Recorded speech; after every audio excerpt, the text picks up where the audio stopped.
Central to this series has been the argument that cosmology is presently at a crisis point and headed towards an inevitable paradigm shift or revolution. And secondly, that the electric universe model has an important role to play in the cosmology of the future. The term paradigm shift underlines much of the series. It was made popular through Thomas Kuhn's seminal work, The Structure of Scientific Revolutions. Since the publication of this book in 1962, there has been much misunderstanding and/or misrepresentation of its overall thesis. Let's revisit Kuhn's work and clarify its meaning, and give some examples of why cosmology is still in crisis in 2023. It is important to note that Kuhn did not set out to write the book that he eventually ended up with. He originally set out to write a book about the history of science, and discovered something unexpected about how science is done along the way.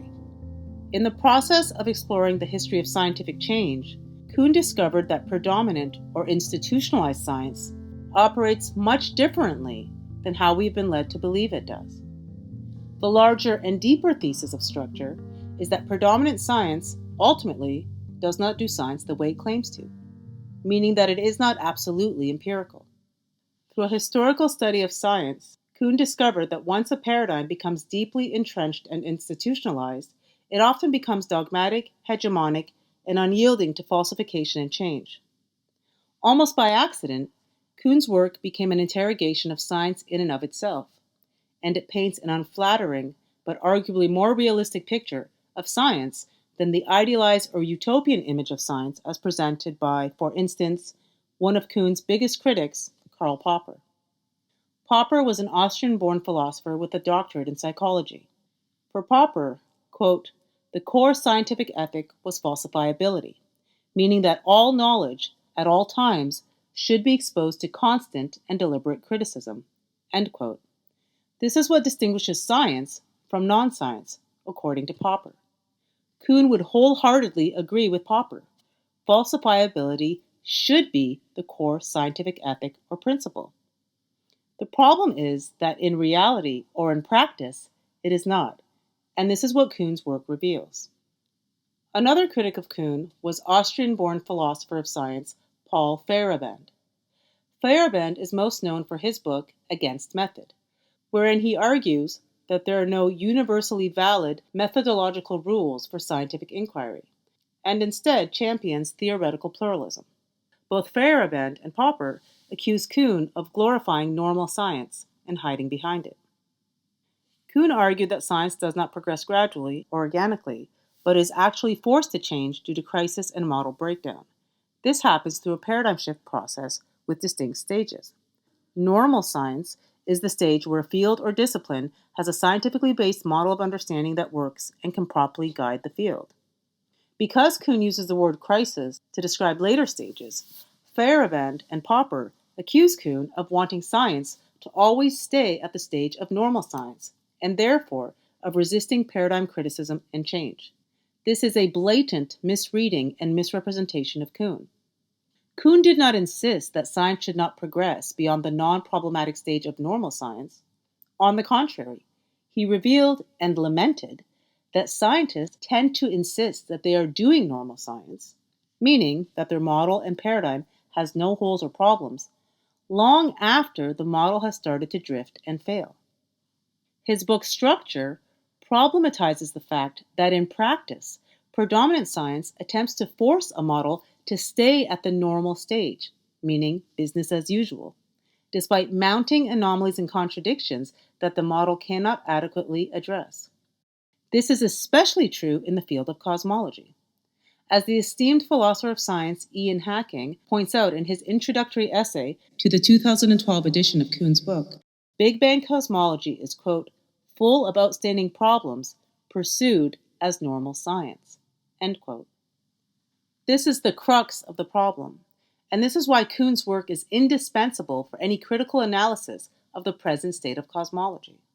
For Kuhn, after normal science, the predominant model of understanding starts to drift due to the accumulation of anomalies and phenomena that the model cannot explain. This is the model drift stage.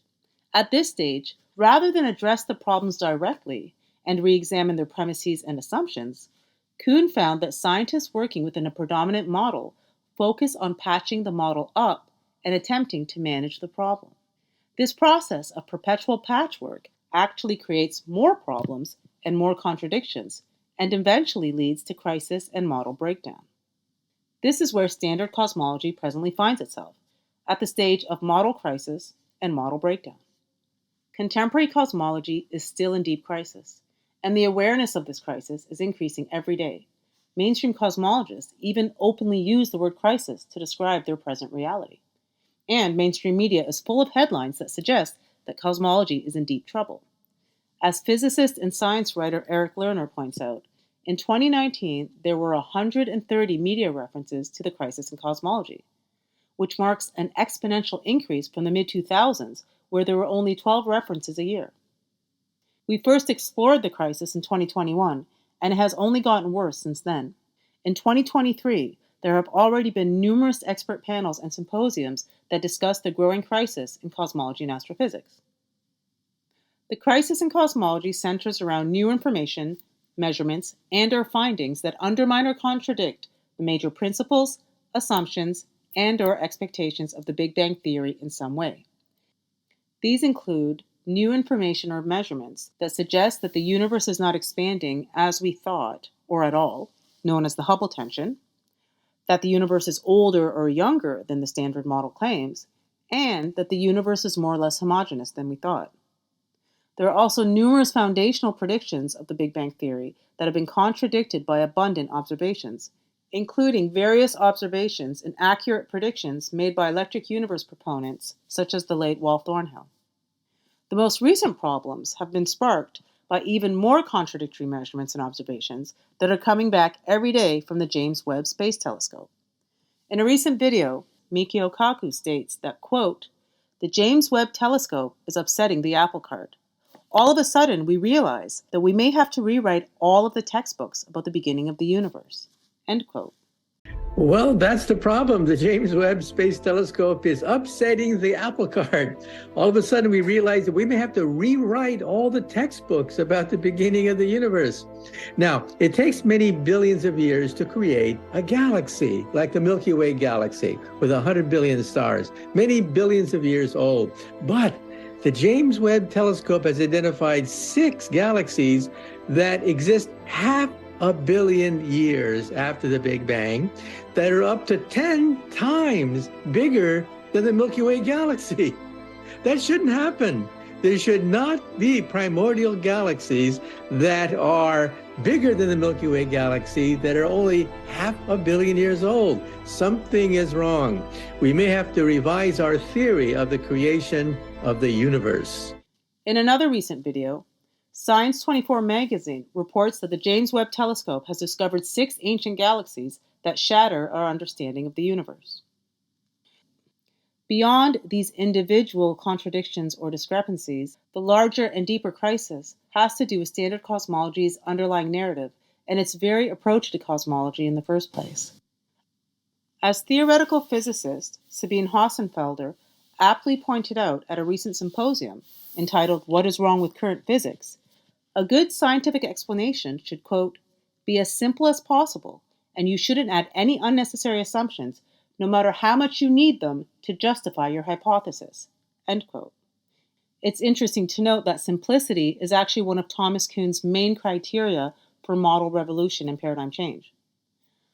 Hossenfelder maintains that the stories and assumptions of current physics are all, quote, "creation myths written in the language of mathematics." End quote. She concludes that while we don't know if Big Bang creationists are wrong, we also cannot say that they are right because, quote, "they just add this unnecessary structure at a time where we don't have any data." End quote. At the same symposium, Eric Lerner argued that the Big Bang is a theory that, quote, "requires imaginary entities that are made up after the fact." End quote. He explains that without imaginary concepts and entities like inflation, dark matter, and dark energy, the theory basically collapses. These concepts were introduced to, quote, "prevent or overcome severe conflicts with observation." End quote. For instance, as Lerner explains, without dark energy, under the Big Bang, the universe would be younger than the Milky Way galaxy. And without dark matter, the universe wouldn't form any clusters or galaxies at all. He maintains that, quote, "You can't say that you want a pure Big Bang without all this fairy dust," end quote. Lerner concludes that we should look to alternative theories that rely on verified laboratory evidence and points to his own work on plasma phenomena as an example. In a very recent symposium entitled Beyond the Darkness, Dark Matter, a Baseless Hypothesis, scientist and professor John Joe McFadden points out, quote, "Decades of searching have so far revealed exactly 0 dark matter particles, and now some cosmologists are starting to look for alternative models of the universe that don't posit dark matter," end quote. For Eric Lerner, the real crisis in cosmology is that the Big Bang never happened, a sentiment that is echoed by electric universe proponents. Whatever alternative one chooses to explore, it is becoming increasingly apparent that current cosmology and astrophysics are in deep trouble, or to use Kuhn's language, are presently at the crisis stage. At the crisis stage, scientists continue to attempt to patch up the model, but also go beyond this, inventing convoluted ad hoc revisions in an effort to deflect or mask the mounting contradictions and inconsistencies. Now, with respect to the current crisis in standard cosmology, scientists are doing this and so much more. Many working within the standard model actually double down and triple down on the model's contradictions and inconsistencies, and have even gone as far as to celebrate them and characterize them as exciting opportunities for future research. One example is a claim made in a PBS Spacetime video entitled The New Crisis in Cosmology. In this video, the host argues that while contradictory measurements on how fast the universe is expanding, or the Hubble tension, are getting worse, this is actually exciting because the growing contradiction and crisis opens up new avenues for research. One can imagine that if and when the James Webb Telescope brings back even more contradictory measurements and observations, let's say that the Big Bang happened much, much earlier than they originally thought, that Big Bang scientists will again move the goalposts, giving them enough patchwork to keep them busy and in business for generations to come. This die-hard reluctance to question a failing model flies in the face of falsifiability, which, as we recall, is the underlying ethic of science, according to Karl Popper. The fact that science shuns falsifiability, which is supposed to be its fundamental principle, when it is most urgently needed, begs the question why. Either science is not what Popper claims to be, or there's something else at play, or both. When viewed from a socio-cultural perspective, one begins to see power and hegemony at play, and this is what Kuhn's work strongly implies. What begins to emerge at the crisis stage is the idea that institutionalized and entrenched scientific models, and those working within them, tend to become more concerned with not relinquishing power and self-preservation than empirical observation and problem-solving, or the pursuit of truth and new knowledge. The main takeaway from Kuhn's work, and from the present state of cosmology, is that entrenched or institutionalized science does not do, or is not willing to do, what it claims to do. Test its theories and hypotheses empirically, and change course when needed. If that is the case, then can we still call it science? Popper and others were infuriated by such findings and implications, not least because it tarnished the idealized and noble image of science that had been espoused up until the publication of Kuhn's book. It is worth restating that Kuhn also held science to a higher standard, and he hoped for it to conduct itself empirically. Kuhn did not set out to tarnish the image of science. He was a trained physicist, after all. But as any truly empirical science can attest to, scientists often end up with unexpected results once they enter the lab and conduct their experiments and analyses. In the case of Kuhn, his lab was history itself, and as a true empiricist, he was not willing to deny or skew his findings, no matter how unpleasant or inconvenient they may be to the status quo. And he suffered tremendously for his integrity. Since the publication of his groundbreaking book, Kuhn has been attacked, both personally and professionally, for shining an unflattering light on the true nature of institutionalized science. For his opponents, one of Kuhn's biggest crimes was making conclusions and what they perceive as predictions about how science operates based on history. In other words, they condemned him for being historical.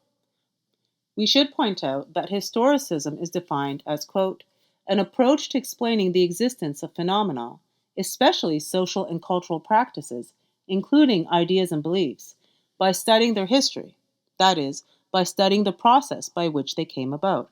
End quote. Now, it seems strange, if not duplicitous, to condemn the author of a book on the history of science for using history in his analysis. This criticism of Kuhn is in fact an Orwellian act that condemns historicism for philosophical reasons that date all the way back to philosophical disagreements from antiquity, when Kuhn is merely using history as a method. And it begs the question, why not just refute or attempt to disprove Kuhn's findings? But rather than refute Kuhn's findings, his critics condemn him for arriving at them in the first place, in what appears to be an obvious case of shoot the messenger. For instance, in his critique of Kuhn, American social philosopher and hardcore proponent of transhumanism, Stephen Fuller, accuses him of presenting an image of predominant or institutionalized science and science education that resembles a, quote, mini Vatican, a royal dynasty, and even the mafia, end quote. For opponents like Fuller, Kuhn is guilty of presenting a predominant paradigm as, quote, an irrefutable theory that becomes the basis for an irreversible policy, end quote. It is interesting to note that Kuhn's detractors never attempt to disprove this particular view of dominant science. They simply complain and condemn Kuhn for having the nerve to come to such a conclusion in the first place, and for using historical analysis to get there. While Fuller and others may be outraged by Kuhn's depiction of institutional science, evidence of his findings is not hard to find, especially in cosmology. For instance, for an example of the circular and self-preserving nature of predominant science, one need only look at an article in Discover magazine entitled, Could the Big Bang Be Wrong? Author Corey S. Powell states that, quote, we have a lot to learn about our place in nature's grand scheme, but we can be quite confident that wherever future theories and discoveries take us, the Big Bang will be part of the picture, end quote. Given Powell's statement, we can assume that the answer to the article's title, Could the Big Bang Be Wrong?, is a resounding no. The article more or less implies that there can be no advancement from the Big Bang to any alternative theory, since the Big Bang is the best one to ever exist.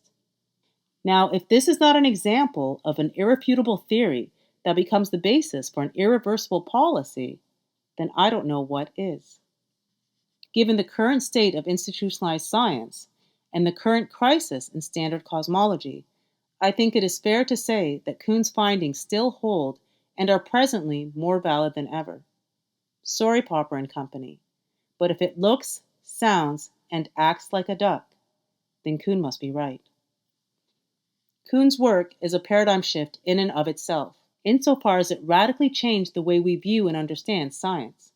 This is why it angered, and continues to anger, so many mainstream scientists and philosophers. Its larger thesis is a commentary on how science is done, and how we as humans carry it out. Essentially, Kuhn's work reveals that at the institutional level, science often ceases to be empirical and becomes unyielding, preventing its own progress. Kuhn's paradigm shift cycle is presently unfolding right before our eyes. The current crisis in cosmology proves this, and has vindicated Kuhn from beyond the grave. Mainstream cosmology even uses the word crisis, which is one of Kuhn's definitive stages, to describe its present reality. At the same time, standard cosmology has been unwilling to address the crisis in any meaningful way, and is not open to new ideas or falsification. These are telltale signs of the unyielding, dogmatic, and self-preserving nature of institutionalized science. For this reason, Kuhn's work is even more relevant today and is indispensable for understanding the true nature of predominant science, and the present state of cosmology in particular. One cannot ignore the similarities between Thornhill and Kuhn. Both of these great thinkers were unwaveringly empirical in their search for truth, and both dared to report their findings with honesty and integrity, no matter how controversial it made them. In light of Wall's passing, it is more important than ever to highlight the implications of Kuhn's work and what it reveals about the true nature of predominant science, and allows us to appreciate just how important and how courageous Wall's work and legacy are.